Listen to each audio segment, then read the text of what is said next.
Assalamualaikum warahmatullahi wabarakatuh. Perkenalkan, nama saya Zahra Dini Lestari dari Prodi Pendidikan Ekonomi dengan NIM 18721500008. Di sini saya akan memenuhi nilai ujian tengah semester saya dengan mata kuliah kurikulum dan buku teks ekonomi dengan dosen pengampu Bu Ayu Nurul Amalia, Eskom MPD MIKOM. Di sini saya akan menjelaskan tentang kompetensi dasar dari RPP yang sudah saya persiapkan. Materi yang akan dibahas adalah yang pertama, interaksi keuangan dalam kehidupan di negara-negara ASEAN. ASEAN atau Association of Southeast Asian Nations adalah organisasi geopolitik dan ekonomi yang anggotanya adalah negara dari kawasan Asia Tenggara.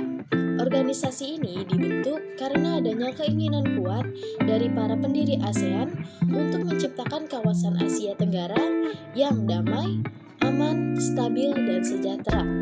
Saat awal dibentuknya ASEAN, hanya terdiri dari 5 negara yang disebut dengan negara pendiri ASEAN. Negara pendiri ASEAN terdiri dari Indonesia, Malaysia, Singapura, Filipina, dan Thailand. Kini sudah ada 10 negara keanggotaan ASEAN. Yang pertama ada Indonesia, Malaysia, Singapura, Filipina, Thailand, Brunei Darussalam, Vietnam, Laos, Myanmar, dan Kamboja. Letak astronomis ASEAN adalah 28 derajat lintang utara sampai 11 derajat lintang selatan dan 93 derajat bujur timur sampai 141 derajat bujur timur. Letak geografis ASEAN terletak di antara dua benua, yaitu Asia dan Australia, dan dua samudra, yaitu Hindia dan Pasifik. Negara ASEAN memiliki wilayah laut dengan luas sekitar 5.060.100 km dan luas daratan kurang lebih 4.817.000 km. Identitas negara-negara ASEAN yang pertama ada Indonesia. Kepala negaranya adalah Presiden, kepala pemerintahannya Presiden, ibu kota Jakarta, bahasa Indonesia, hari kemerdekaan tanggal 17 Agustus 1945, mata uangnya adalah rupiah, lagu nasional Indonesia Raya, tanggal bergabung dengan ASEAN 8 Agustus 1967, disebut negara pendiri. Yang kedua ada Brunei Darussalam. Kepala negaranya Sultan, kepala pemerintahannya adalah Perdana Menteri, ibu kotanya Bandar Seri Begawan, bahasanya Melayu, Inggris, dan Mandarin. Hari kemerdekaannya 1 Januari 1984. Mata uangnya adalah dolar Brunei. Lagu nasionalnya adalah Allah Peliharakan Sultan. Yang ketiga ada Filipina.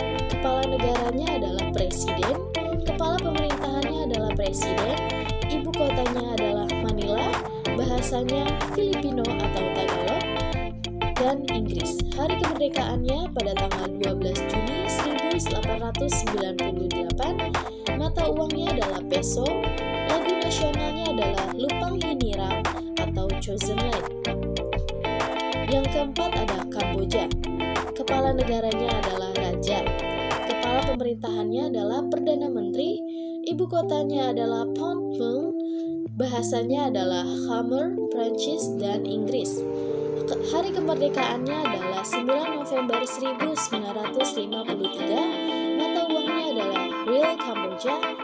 Lagu nasionalnya adalah No Courage atau Royal Kingdom. Tanggal bergabung dengan ASEAN 16 Desember 1998. Selanjutnya adalah Laos. Kepala negaranya Presiden, kepala pemerintahannya adalah Perdana Menteri, ibu kotanya adalah Vientiane, bahasa Lao, Prancis, dan Inggris. Hari kemerdekaannya adalah 19 Juli 1949. Mata uangnya adalah Kip Laos. Lagu nasionalnya adalah Peng Sat Lao atau Hymn of the Lao People. Tanggal bergabungnya dengan ASEAN adalah tanggal 23 Juli 1997. Selanjutnya ada Malaysia.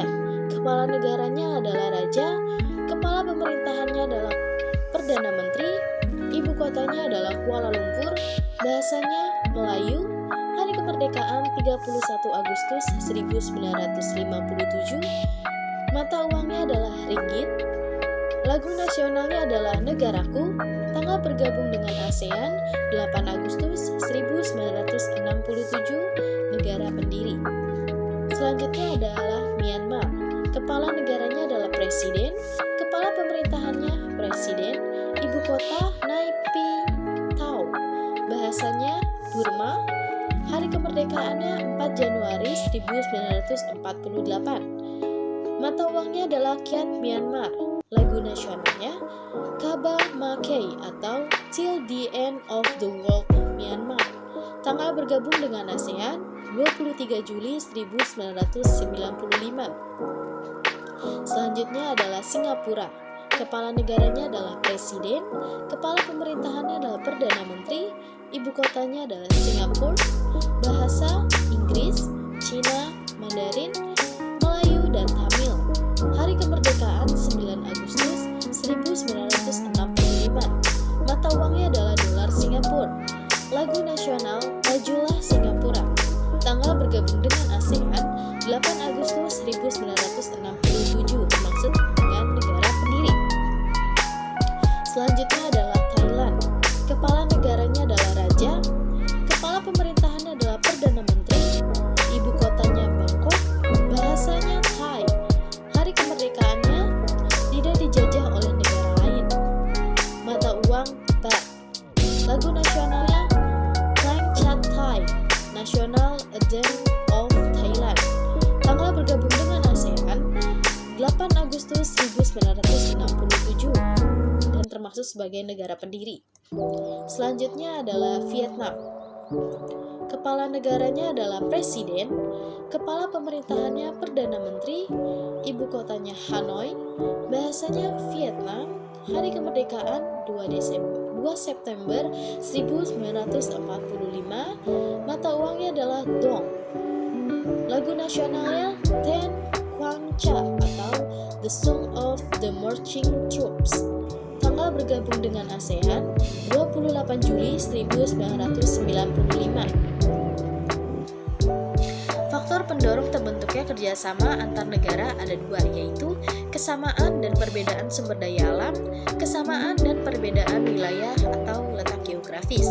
Faktor penghambat kerjasama ada 4, yaitu perbedaan ideologi, konflik dan peperangan, kebijakan protektif atau kebijakan yang bertujuan melindungi kepentingan dalam negeri dan meningkatkan daya asing. Selanjutnya terakhir ada perbedaan kepentingan tiap negara.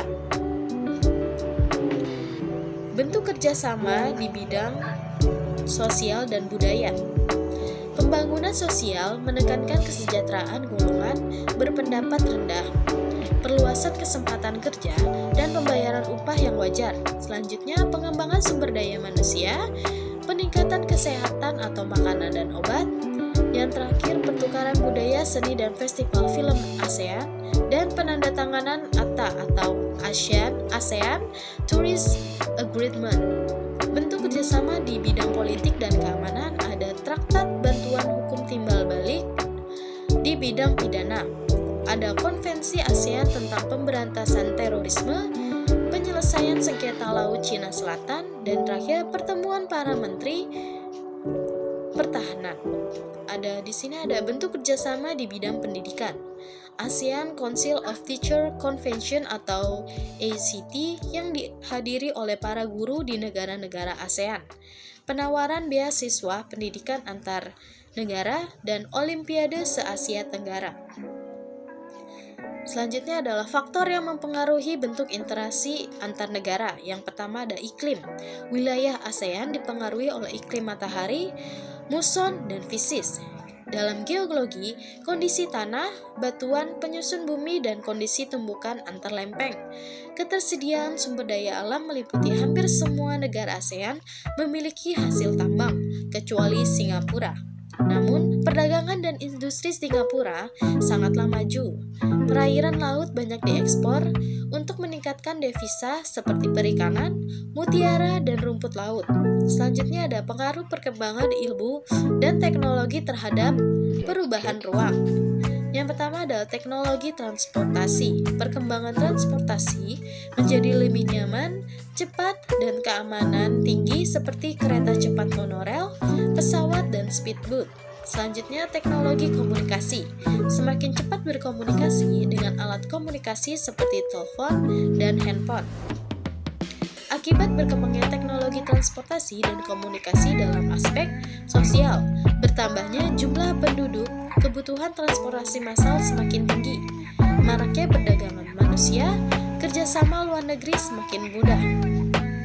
Ekonomi, bertambahnya pendapatan negara dari pajak perbelanjaan wisata dan penginapan bagi pendatang. Nilai barang lokal meningkat seiring permintaan mata uang asing, barang-barang asing mudah dijangkau. Dalam budaya terjadi akulturasi budaya, perubahan sistem nilai dan norma, kecenderungan gaya hidup hedonis, dan aliran yang bertentangan dengan budaya mudah masuk. Selanjutnya ada keamanan. Gangguan keamanan negara semakin rentan. Narkotika mendapat tempat. Kelompok perusuh antar negara mulai diorganisir. Pengaruh lahan pertanian menjadi industri. Pemilik perusahaan mendirikan industri dengan alasan yang pertama, lahannya strategis. Sebagian besar lahannya adalah pertanian. Harganya lebih murah daripada lahan bangunan. Aksesnya lebih mudah, dekat dengan bahan baku, faktor sosial dan budaya, hukum waris.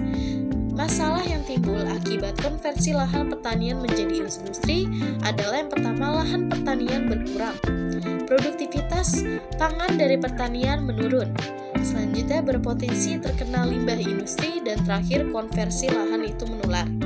Dampak negatif konversi lahan pertanian menjadi pemukiman adalah yang pertama, luas lahan pertanian menjadi berkurang. Petani dan buruh tani kehilangan mata pencarian. Hilangnya lahan ruang terbuka, berkurangnya lahan respon air. Baiklah, itu dia presentasi dari saya. Apabila ada kesalahan kata mohon dimaafkan. Wabillahi taufiq wal hidayah. Wassalamualaikum warahmatullahi wabarakatuh.